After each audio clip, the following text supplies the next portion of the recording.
জীবনের তরে যতবার জুমার দিন আসবে এই পাঁচটা আমল সারা জীবন নিয়মিত আঁকড়ে ধরবেন, আমল করবেন। যারা নিয়ত করতেছেন হাত তোলেন। আল্লাহ আমাদের সবাইকে আমল করার তৌফিক দান করুন। আল্লাহ আমাদের সবাইকে কবুল আর মঞ্জুর করুন। নাম্বার 1, সবচেয়ে বেশি যেটা করতে হবে পরিমাণে, জুমার দিন, জুমার রাত, বৃহস্পতিবার সন্ধ্যা থেকে নিয়ে শুক্রবার সন্ধ্যার আগ পর্যন্ত পরিমাণে সবচেয়ে বেশি করতে হবে যে আমলটা, সেটা হলো দুরূদ শরীফের আমল। কিসের আমল? ভাইরা, দুরূদ এমন একটা আমল, আপনি যদি শুধু দুরূদের এই আমলটাকে আঁকড়ে ধরেন, সবসময় আপনার মুখ দিয়ে দুরূদ বের হতে থাকে, পড়তে থাকেন, তো নবী করিম সাল্লাল্লাহু আলাইহি সাল্লামের ভাষ্য অনুযায়ী, তার ওয়াদা অনুযায়ী, ইদান তুকফা হাম্মুক ওয়া তুগফার যামবুক, তোমার যত পেরেশানি আছে নবী সাল্লাল্লাহু আলাইহি সাল্লাম বলেছেন এই সব পেরেশানি দূর করার জন্য এই দুরূদের আমলটা যথেষ্ট হবে ইনশাআল্লাহ।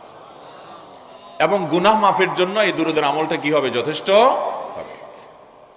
নবী করিম সাল্লাল্লাহু আলাইহি সাল্লাম বলেছেন, মান সাল্লা আলাইয়া মাররাতান সাল্লাল্লাহু আলাইহি আশরা, যে ব্যক্তি আমার প্রতি একবার দুরূদ পাঠ করবে, আল্লাহ রাব্বুল আলামিন তার প্রতি 10 বার রহমত নাজিল করবেন। কয়বার রহমত নাজিল করবেন? আপনার জীবনে 10টি জায়গায় খুব ক্রাইসিসে পড়ে গেছেন, কোন জটিল সিচুয়েশনে মুখোমুখি হয়ে গেছেন, বিপদের মধ্যে পড়ে গেছেন, ওই জায়গায় আল্লাহর রহমত পাবেন। এরকম একবার দুরূদ পাঠ করবেন হকাদাই করে, যথাযথভাবে মহব্বতের সাথে 10 বার আপনার জীবনে আল্লাহ তাআলা অনুগ্রহ নাজিল করবেন। নবী করিম সাল্লাল্লাহু আলাইহি ওয়াসাল্লাম বলেছেন, আকসিরু আলাইয়া মিনাস সালাতি মিন ইয়াউমিল জুমআতি ওয়া লাইলাতিল জুমআহ, তোমরা জুমার দিন এবং জুমার রাতে আমার প্রতি বেশি বেশি দুরূদ পাঠ করবে, দুরূদ প্রেরণ করবে। ফাইন্না সালাতাকুম মারুদাতুন আলাই, কারণ তোমরা যে দুরূদ পাঠ করো এটা আমার কাছে পেশ করেন আল্লাহর ফেরেশতারা, এবং রীতিমতো নামধাম সহকারে আল্লাহর একদল ফেরেশতা নিয়োজিত আছে। তারা বলেন, আল্লাহ, হে আল্লাহ রাসূল, আপনার অমুক উম্মত, অমুক অনুসারী, আল্লাহর অমুক বান্দা পৃথিবীর অমুক প্রান্ত থেকে, অমুক দেশ থেকে, অমুকের সন্তান, সে আপনার প্রতি দুরূদ পেশ করেছে জুমার দিনে, জুমার রাতে বা অন্য সময়ে। এটা নবী করিম সাল্লাল্লাহু আলাইহি সাল্লামের কাছে রিপোর্ট দেওয়া হয় আল্লাহর নিযুক্ত ফেরেশতাদের মাধ্যমে। আপনি যখন দুরূদ পাঠ করবেন, আপনার ভিতরে এই ফিল হবে যে আমি দুরূদ পাঠ করছি আর আমার নবীর কাছে এটা উপস্থাপিত হচ্ছে আমার নাম ধাম, আমার রিপোর্ট সহকারে।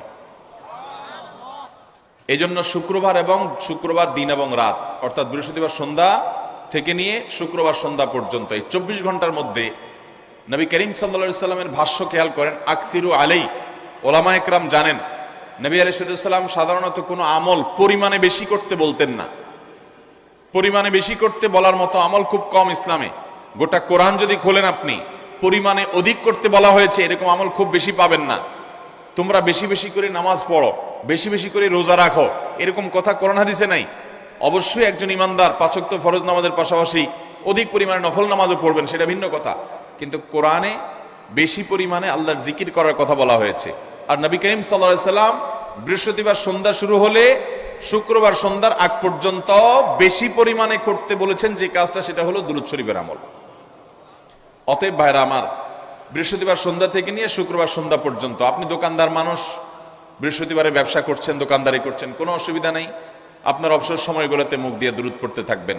দুরূদের মধ্যে সবচেয়ে শ্রেষ্ঠ দুরূদ হলো নামাজে যেটা পড়েন, দুরূদ ইব্রাহিম, আল্লাহুম্মা সাল্লি আলা মুহাম্মদ ওয়া আলা আলি মুহাম্মদ কামা সাল্লাইতা আলা ইব্রাহিম ওয়া আলা আলি ইব্রাহিম ইন্নাকা হামিদুম, আল্লাহুম্মা বারিক আলা মুহাম্মদ ওয়া আলা আলি মুহাম্মদ কামা বারাকতা আলা ইব্রাহিম ওয়া আলা আলি ইব্রাহিম ইন্নাকা হামিদুম। তাহলে দুরূদের এই আমলটা, এটা করার জন্য আল্লাহ তাআলা এমন সহজ করে দিয়েছেন যে ওযুর প্রয়োজন নাই।